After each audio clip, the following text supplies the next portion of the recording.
নজর রাখবো পরবর্তী সংবাদে। বাংলার মুখ্যমন্ত্রী মমতা বন্দ্যোপাধ্যায়ের বিরুদ্ধে কুরুচিকর মন্তব্য, তাও আবার সুপ্রিম কোর্টের প্রাক্তন বিচারপতির, এমনটাই অভিযোগ উঠে আসছে এবং সোশ্যাল মিডিয়াতেই তিনি কুরুচিকর মন্তব্য করেছেন। যদিও ব্যক্তিগত জীবন নিয়ে মন্তব্য করেছিলেন প্রাক্তন বিচারপতি এবং সেই সঙ্গে সমস্ত রাজনৈতিক দলের পক্ষ থেকে প্রতিবাদ জানানো হলে পোস্টটি মুছে দেওয়া হয়েছে। বিস্তারিত যাবো, আমাদের সঙ্গে যুক্ত হয়েছে প্রতিনিধি রাজীব দত্ত। রাজীব, কি জানতে পারছো? জানো যে সুপ্রিম কোর্টের প্রাক্তন বিচারপতি ছিলেন মার্কেন্ডেয় কাটজু, এবং তিনি শুধু প্রাক্তন বিচারপতি শুধু না, তিনি প্রেস কাউন্সিল অফ ইন্ডিয়ার তিনি চেয়ারম্যান ছিলেন একটা সময়। এইরকম একজন বিশিষ্ট ব্যক্তি রাজ্যের আমার বাংলার মুখ্যমন্ত্রী মমতা বন্দ্যোপাধ্যায়কে নিয়ে তিনি বেশ কিছু কুরুচিকর মন্তব্য করেছিলেন। একদম ফেসবুকে তিনি এই মন্তব্য করেছিলেন বুধবার রাত্রে, এবং বুঝতে পারছি তার ব্যক্তিগত জীবন নিয়ে এবং তার আগে জীবন নিয়ে এইসব অনেক মন্তব্য তিনি করেছিলেন। এবং এই পোস্ট করার পর কিন্তু হইচই পড়ে যায়। তারপরে কিন্তু বাংলার সমস্ত রাজনৈতিক দলের পক্ষ থেকে এটা নিয়ে বিরোধিতা করা হয়। তৃণমূল কংগ্রেস যেমন বিরোধিতা করেছে, সিপিএম করেছে, কংগ্রেস করেছে, মানে বিজেপি পর্যন্ত বিরোধিতা করেছে। বিজেপির শ্রমিক ভট্টাচার্য তিনি বিরোধিতা করে বলেছেন যে আমাদের সঙ্গে রাজনৈতিক লড়াই থাকতে পারে, কিন্তু কোন রাজ্যের মুখ্যমন্ত্রীকে বিরুদ্ধে এরকম কুরুচিকর মন্তব্য করা একজন প্রাক্তন সুপ্রিম কোর্টের মানে ভারতবর্ষের মানে মানে সর্বোচ্চ আদালতের বিচারপতি ছিলেন তিনি, তার পক্ষে এটা মানায় না। এবং এই নিয়ে প্রচন্ড ক্ষোভ প্রকাশ করার পর যেটা দাবি উঠেছে, যে সমস্ত দলের পক্ষ থেকে দাবি উঠেছে যে কার্যুর বিরুদ্ধে আইনত ব্যবস্থা নেওয়া হোক। এবং যখন এই দাবিতে এবং দেখা যায় যে ফেসবুকে কিন্তু তার বিরুদ্ধে অনেক মন্তব্য, নেট নাগরিকরাও কিন্তু মন্তব্য করতে শুরু করেন, তারপরেই কিন্তু পোস্টের 24 ঘন্টার পর তিনি পোস্টটিকে ডিলিট করে দেন। কিন্তু প্রশ্ন হচ্ছে যে একজন বিচারপতি যিনি সুপ্রিম কোর্টের বিচারপতি ছিলেন, যিনি প্রেস কাউন্সিল অফ ইন্ডিয়ার চেয়ারম্যান ছিলেন, তিনি কি ধরনের এই ধরনের মন্তব্য করেন? শুধু আজকে নয়, তিনি রাজ্যের একটা রাজ্যের মানে মুখ্যমন্ত্রী তিনি, এবং তিনি জানেন যে একটা মুখ্যমন্ত্রী মানে তিনি নির্বাচিত, তার একজন প্রাক্তন বিচারপতি, তিনি জানেন তার এখতিয়ারটা, তা সত্ত্বেও তিনি এই মন্তব্য কিন্তু একবার নয়, আগেও কিন্তু অনেকবার করেছেন বিভিন্ন বিষয় নিয়ে। যেমন যদি বলো যে হাথরসের ঘটনা, উত্তরপ্রদেশের হাথরসের ঘটনা যখন ঘটেছিল, এক কিশোরীকে সেখানে পুড়িয়ে ধর্ষণ করে পুড়িয়ে মারা হয়েছিল, তারপরে একটি বিতর্কিত মন্তব্য করেছিলেন এবং সেই নিয়ে সমালোচিত হয়েছিলেন। উত্তরপ্রদেশ সরকার কঠোর সমালোচনা করেছিল, মানে যোগী পর্যন্ত তার প্রতিবাদ করেছিল। তারপরে তিনি সেই পোস্টটা মুছছেন। ঠিক একইভাবে সুশান্ত রাজপুতের যখন মৃত্যু হয়, সেই মৃত্যুর পর অভিনেত্রী রিয়া চক্রবর্তীকে নিয়ে তিনি অভিযোগ করেছিলেন, এবং সেই নিয়ে মহারাষ্ট্র গভর্নমেন্ট কিন্তু সরকার প্রতিবাদ করেছিল যে এই ধরনের একজন মন্ত্রী একজন বিচারপতি তিনি কিভাবে এই ধরনের কাজ করেন। অর্থাৎ তিনি বারবার এই কাজ করছেন, এবং দেখলাম যে আবার কিন্তু মানে এই মুখ্যমন্ত্রী মমতা বন্দ্যোপাধ্যায়ের বিরুদ্ধে কাটজু, যিনি প্রাক্তন বিচারপতি সুপ্রিম কোর্টে, তিনি মন্তব্য করলেন। এবং এই প্রথম দেখলাম কোন একটা বিষয়ে সর্বদল মিলে এই প্রাক্তন বিচারপতির বিরুদ্ধে প্রতিবাদ জানালেন যে মমতা বন্দ্যোপাধ্যায়ের বিরুদ্ধে এই মন্তব্য করা ঠিক হয়নি, এবং তার বিরুদ্ধে আইনত ব্যবস্থা নেওয়ার দাবি উঠেছে সমস্ত দলের পক্ষ থেকে।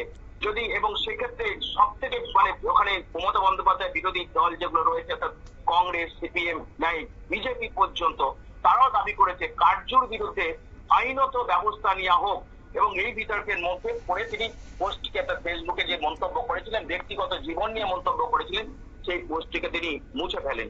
শতাব্দী, একেবারে সেক্ষেত্রে এই যে প্রাক্তন বিচারপতি এই যে মন্তব্য করেছেন এবং একজন রাজ্যের মুখ্যমন্ত্রীর বিরুদ্ধে তিনি এই মন্তব্য করেছেন, আদৌ কি তিনি বিচারপতি হিসেবে সেই মন্তব্যটা করতে পারেন? এবং সেই সঙ্গে এই যে তার এই মন্তব্যের পর কোনো কি ব্যবস্থা গ্রহণ করবে প্রশাসন?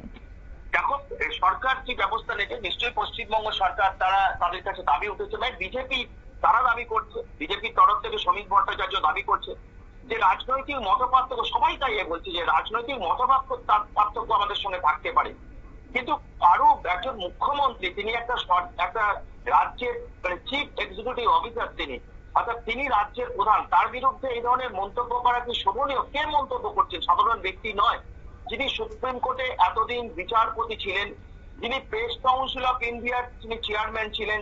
তার প্রেস কাউন্সিল অফ ইন্ডিয়ার চেয়ারম্যান অত্যন্ত গুরুত্বপূর্ণ পদ, যে কোন মিডিয়া যদি কারোর সম্পর্কে ভুল কিছু লেখে, মিথ্যে তথ্য লেগে, তাহলে তার বিচার করার অধিকার কিন্তু এই প্রেস কাউন্সিল ঠিক করে দেয়।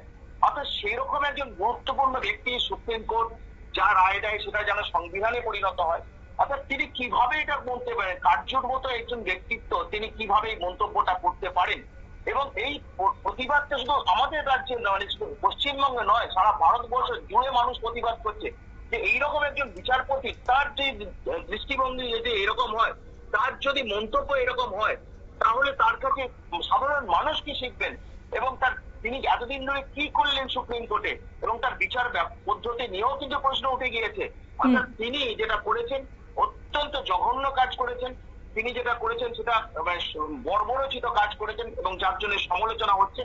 এখন যেটা দাবি উঠেছে, প্রত্যেকটা দল দাবি করেছে যে কার্যর বিরুদ্ধে আইনত ব্যবস্থা নেওয়া হোক, কারণ এই মন্তব্য তিনি অনেকবার করেছেন, আগেও করেছেন, উত্তরপ্রদেশকে নিয়ে করেছেন, মহারাষ্ট্র নিয়ে করেছেন, আবার পশ্চিমবঙ্গের মুখ্যমন্ত্রী নিয়ে করলেন। অর্থাৎ তিনি তার এই মন্তব্যগুলো করছেন দীর্ঘদিন ধরে, কিন্তু তার যে আচরণ, সে কোথাও তার সংশোধন করেননি। এই বিতর্কের মধ্যে পড়ে তিনি সেই পোস্টগুলোকে মুছে দেন, কিন্তু আবার দেখা যাচ্ছে সেই পোস্টগুলো করছেন। অর্থাৎ তিনি তার নিজের চরিত্রটাকে বদল করেননি। তাই তার বিরুদ্ধে দৃষ্টান্তমূলক শাস্তি দেওয়া ব্যবস্থা হোক, যাতে আগামী দিনে এই ধরনের ঘটনা, তিনি এই ধরনের মন্তব্য, তিনি ব্যক্তিগত জীবন নিয়ে মন্তব্য যাতে না করতে পারে।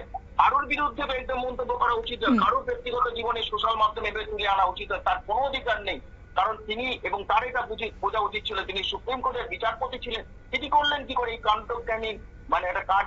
অর্থাৎ এটাই বোঝা যায় তিনি কি ধরনের মানসিকতার লোক। এটা অনেকেই বলছেন, আমি দেখছিলাম নিন্দাকারীরা বলছেন যে বিকৃত মানসিকতার লোক, যার জন্য বারবার এই ধরনের ঘটনা তিনি ঘটাচ্ছেন, এই ধরনের মন্তব্য করছেন। শতাব্দী। একেবারে তাই, ধন্যবাদ। অর্থাৎ বাংলার মুখ্যমন্ত্রীর বিরুদ্ধে সোশ্যাল মাধ্যমে কুরুচিকর মন্তব্য সুপ্রিম কোর্টের প্রাক্তন বিচারপতি মার্কেন্ডেয় কার্জুর, এবং এই মন্তব্যের পরে তৃণমূলের পাশাপাশি সিপিআইএম এবং কংগ্রেস, এমনকি বিজেপিও পর্যন্ত এবার নিন্দা করতে শুরু করেছে। যাই হোক, এই নিন্দার পরই 24 ঘন্টার পর বাধ্য হয়ে সে তার পোস্ট মুছে ফেলেছে। যদিও এখন দেখার বিষয় এই প্রাক্তন বিচারপতির বিরুদ্ধে আদৌ কোনো আইনত ব্যবস্থা গ্রহণ করা হয় কিনা। নিয়ে নিচ্ছে ছোট্ট একটি বিজ্ঞাপন বিরতির সঙ্গে থাকুন।